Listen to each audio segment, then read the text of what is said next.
ಇನ್ನೇನು 1 ತಿಂಗಳು 2 ತಿಂಗಳಲ್ಲಿ ನೋಟಿಫಿಕೇಶನ್ ಖಂಡಿತವಾಗ್ಲೂ ಬರುತ್ತೆ ಫ್ರೆಂಡ್ಸ್, ನೆಗ್ಲೆಕ್ಟ್ ಮಾಡಲೇಬೇಡಿ. ಇಲ್ಲಿ ಹಲೋ ಹಾಯ್ ಫ್ರೆಂಡ್ಸ್.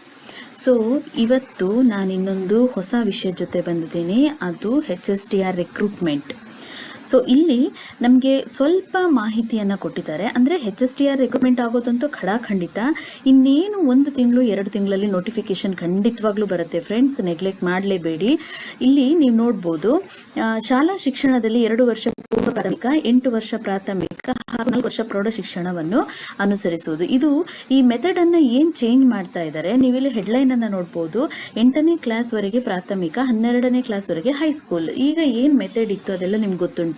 ಬಟ್ ಇದನ್ನ ಅಲ್ಲಿ ಚೇಂಜಸ್ ಮಾಡ್ತಾ ಇದ್ದಾರೆ.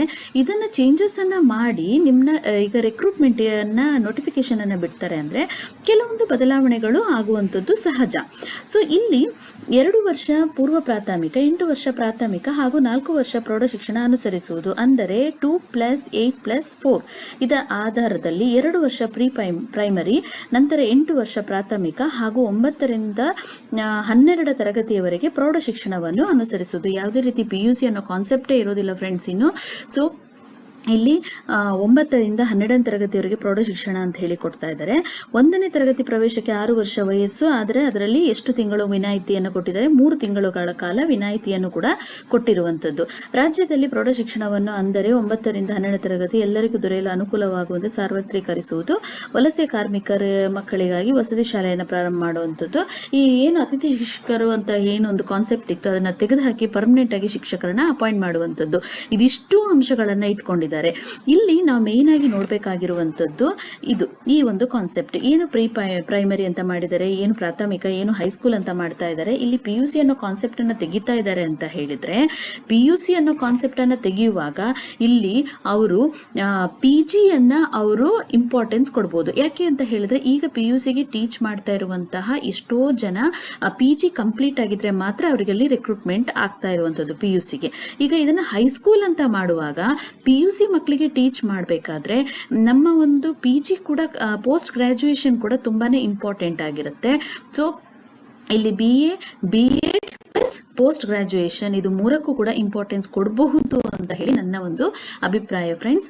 ಸೊ ಇದರ ಬಗ್ಗೆ ನಾವು ಇನ್ನು ನೋಟಿಫಿಕೇಶನ್ ಬಂದಾಗ ನಮಗೆ ಕ್ಲಿಯರ್ ಆಗುವಂಥದ್ದು. ಬಟ್ ಈ ರೀತಿ ಬರಬಹುದು ಅಂತ ಹೇಳುವಂಥ ಒಂದು ಅಭಿಪ್ರಾಯ. ಸೊ ಇದು 8ನೇ ಕ್ಲಾಸ್ ವರೆಗೆ ಪ್ರಾಥಮಿಕ ಅಂತ ಇದೆ. ಪ್ರಾಥಮಿಕಕ್ಕೆ ಈಗ ಆಲ್ರೆಡಿ ನಮ್ಮ GPSTR ಎಕ್ಸಾಮ್ ಅಲ್ಲಿ ನಾವು ನೋಡಿರೋ ಪ್ರಕಾರ ಡಿಗ್ರಿ ಕಂಪ್ಲೀಟ್ ಆಗಿರಬೇಕು ಅಂತ ಹೇಳಿ, ಡಿಗ್ರಿ ಮತ್ತೆ BEd ಆದವ್ರನ್ನು ಕೂಡ ತಗೊಂಡಿದ್ದಾರೆ, DEd ಆದವ್ರನ್ನು ಕೂಡ ತಗೊಂಡಿದ್ದಾರೆ. ಬಟ್ ಇಲ್ಲಿ ಕಂಪಲ್ಸರಿ ಡಿಗ್ರಿ ಅಂತ ಹೇಳಿದ್ದಾರೆ. ಈಗ ನಾವು ಈ ಒಂದು ಹೈಸ್ಕೂಲ್ ಅಂತ ಬಂದಾಗ PG ಅನ್ನ ಅವರು ಕಂಪಲ್ಸರಿ ಮಾಡಬಹುದು ಅನ್ನುವಂತಹ ಒಂದು ಕಾನ್ಸೆಪ್ಟ್. ಸೊ ಇದು ನಮ್ಮಗಳ ತಲೆಯಲ್ಲಿ ಇರಬೇಕು. ಯಾಕೆ ಅಂತ ಹೇಳಿದ್ರೆ GPSTR ಎಕ್ಸಾಮ್ ಆಗುವಾಗ ಡಿಗ್ರಿ ಕಂಪಲ್ಸರಿ ಆದ್ರೆ ಹೈಸ್ಕೂಲ್ ಎಕ್ಸಾಮ್ ಆಗುವಾಗ ಇದು ಕಂಪಲ್ಸರಿ ಆಗಿರಬಹುದು ಅಂತ. ಓಕೆ,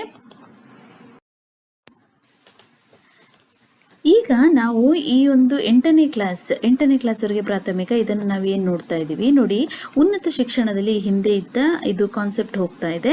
ಇಲ್ಲಿ ಉನ್ನತ ಶಿಕ್ಷಣದಲ್ಲಿ ಹಿಂದೆ ಇದ್ದ 3+2 ವರ್ಷಗಳ ಪದ್ಧತಿ, ಅಂದರೆ 3 ವರ್ಷಗಳ ಪದವಿ ಹಾಗೂ 2 ವರ್ಷಗಳ ಸ್ನಾತಕೋತ್ತರ ಕೋರ್ಸ್ ಅಳವಡಿಸಿಕೊಳ್ಳುವುದು.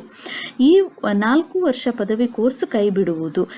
PhD ಅವಧಿಯನ್ನು UGC ಮಾರ್ಗಸೂಚಿ ಅನ್ವಯ ಜಾರಿಗೊಳಿಸುವುದು ಅಂತ ಹೇಳಿ ಇಲ್ಲಿ ಹೇಳ್ತಾ ಇದ್ದಾರೆ. ಸೊ ಟೋಟಲ್ ಆಗಿ ನಮಗೆ ಎಲ್ಲ ಕಾನ್ಸೆಪ್ಟ್ ಅಲ್ಲೂ ಕೂಡ ಎಲ್ಲ ಒಂದು ಹಂತಗಳು ಕೂಡ ಚೇಂಜಸ್ ಆಗ್ತಾ ಇರೋದ್ರಿಂದ ಫ್ರೆಂಡ್ಸ್ ನಾವು ಟೆನ್ಷನ್ ಮಾಡ್ಕೊಳ್ಳುವಂತ ಅಗತ್ಯ ಏನೂ ಇಲ್ಲ. ಸೊ ಇಲ್ಲಿ ನಿಮ್ಮದು BEd ಆಗಿದೆ, ಡಿಗ್ರಿ ಆಗಿದೆ, ಆಲ್ಮೋಸ್ಟ್ ಈಗ ಗ್ರ್ಯಾಜುಯೇಷನ್ ಮುಗಿಸಿರ್ತಾರೆ.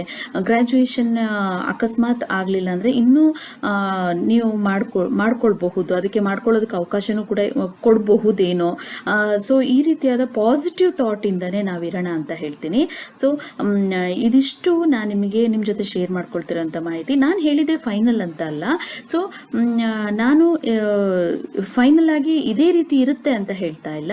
ಬಟ್ ಈ ರೀತಿನೂ ಕೂಡ ಕಾನ್ಸೆಪ್ಟ್ ಇರಬಹುದು. ನಿಮ್ದು PG ಆಗಿದ್ರೆ ಬೆಸ್ಟ್ ಅಂತ ಹೇಳಿ ಒಂದು ಅಭಿಪ್ರಾಯ. ಯಾಕೆಂದ್ರೆ PUCನೂ ಒಟ್ಟು ಮಾಡ್ತಾ ಇದ್ದಾರೆ ಅಂದಾಗ ರಿಕ್ರೂಟ್ಮೆಂಟ್ಗೆ ಅವರು ಕ್ವಾಲಿಫಿಕೇಶನ್ ನೋಟಿಫಿಕೇಶನ್ ಬಿಡುವಾಗ ಕ್ವಾಲಿಫಿಕೇಶನ್ ಹೈ ಕೇಳುವಂತ ಚಾನ್ಸಸ್ ಕೂಡ ಇರುತ್ತೆ. ಇಲ್ಲಾಂದ್ರೆ BEd ಆಗಿರಬೇಕು, 1-2 ವರ್ಷ ನಿಮಗೆ ಕಂಪ್ಲೀಟ್ ಮಾಡ್ಕೊಳ್ಳೋಕ್ಕೆ ವಿತ್ ಜಾಬ್ ನಾವು ಆಪರ್ಚುನಿಟಿಯನ್ನು ಕೊಡ್ತೀವಿ, ಈ ರೀತಿಯೂ ಕೂಡ ಹೇಳಬಹುದೇನೋ. ಸೊ ಇದಿಷ್ಟು ನನ್ನ ಒಂದು ಸಣ್ಣದಾದಂತಹ ವಿಡಿಯೋ ಆಗಿತ್ತು ಫ್ರೆಂಡ್ಸ್.